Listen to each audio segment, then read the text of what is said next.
Hey everyone, we are back with a detailed color video, and today I'm going to show you how I take my black wig, raw, unprocessed, to a blonde bombshell. Now the first thing I always recommend is we have to plan. It's not necessarily being like extra, but if you go in to just bleaching right away without a solid game plan, you will waste a lot of time and money. So this is what we're doing.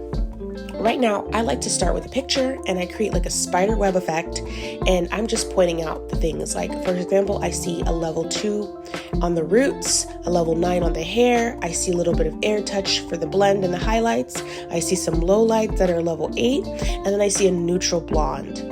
I see that this guest does not really want caramel blonde, so let's get into it.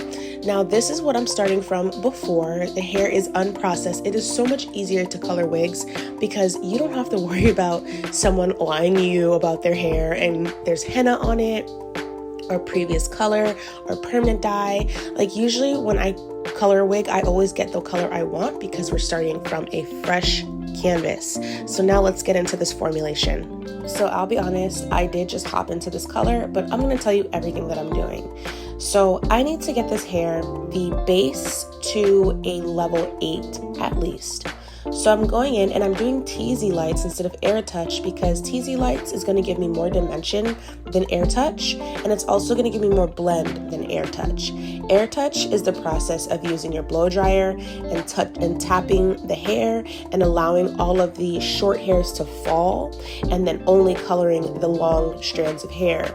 That's how we create dimension. However, I've noticed that with TZ lights, I can get more dimension, and I can also bring it a little bit further away from the roots. As TZ lights, it's very close up to the roots, and I really don't want to see those harsh lines at the roots and have to go in and like really blend it out. So I'm going to do TZ lights, and you want to tease the Jesus out of that hair, baby. You want to back comb it. Stop being scared of back combing. My students used to be so scared of back combing, and I'm going to tell you right now, if you do not back comb enough, you are going to have harsh lines, and you're gonna see, because even after this I might even have a harsh line, but I'm going to show you how I blend that out.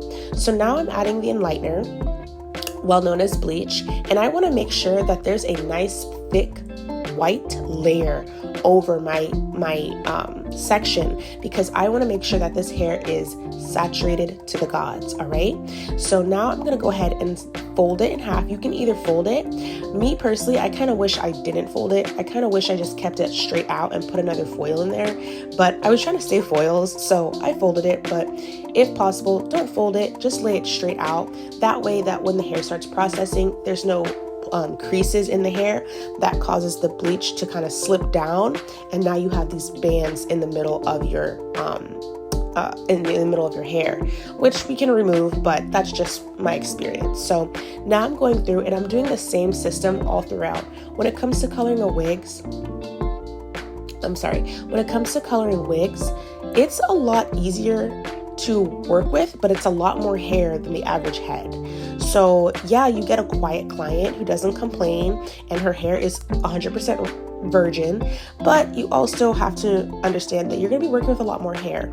So this is after I bleached the entire head with TZ lights. I am not done yet.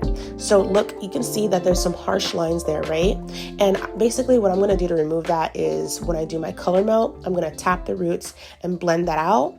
However, that can be done later on. We still need to do another session. So in this mixture, I have 30 grams of enlightener, bleach, 30 grams of developer, 20 volume, and 30 grams of shampoo. This is called a bleach wash. So this is gently going to bleach the hair. It might take a little bit longer to process, but it's a gentle process because we did just bleach the hair, and I can do it while the hair is wet. So this is how I brighten up the ends by adding these this formula, and I leave it on for probably like 25 to 30 minutes. Sometimes I've left it on for like 45 minutes, and it's completely fine because it's such a gentle process. It's very diluted, and I just go in and I start adding it, and then I'm going to use my 2 fingers to kind of blend it upwards so that we can kind of also diminish that harsh line as well. So I'm going in and just adding it and brightening the hair all over. Now this is good because even the hair, the dark hair in between that was teased, is going to get processed, so it's going to create some really, really pretty dimension in the hair. Now, when it comes to coloring wigs, I had to remember that yes, it's a wig. Yes, this is not a real head. It's a real head of hair, but it's not a real head.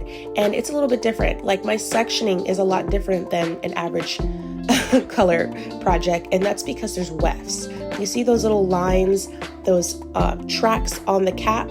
Yeah, those are called wefts. So I can't necessarily section like I would normally do on a normal head. So I have to get creative, and I really have to pay I have to pay close attention to how I want the hair to lay, because if I do everything horizontal following the wefts, I get a very flat look. So I actually have to direct the hair in different angles. I have to purposely section the hair, even though it's not, even though I'm grabbing like different wefts, because or else I'm not going to get the hair to lay and fall the way I need it to when it comes to the color.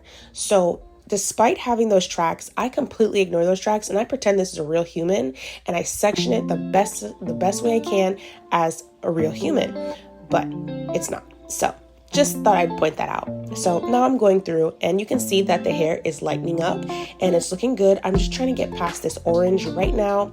It's giving a level 7, and I'm trying to at least get it to a level 8 before I tone it and then come back to add the highlights. Okay, so here we are after 30 minutes. You see that it is pretty blonde. This is great. Now we're gonna wash it. Oh my God, it looks very orange, but that's okay because when the hair is wet, it looks darker. Chill.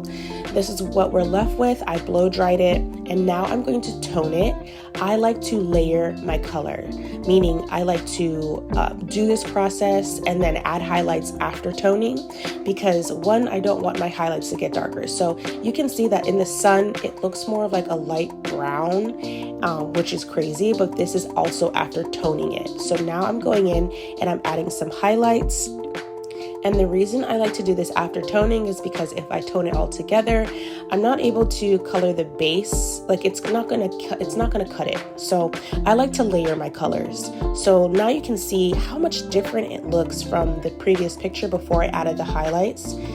That really helped a lot. Like this unit is so beautiful. Look how light we got it. And this is simply by layering, and look how blended it is. Oh, I love it. Now the formula I used for the tone, I did not tone the highlights I just added that you saw me add on top. I didn't need to tone it. I just used purple shampoo for that because I wanted to keep it pretty bright.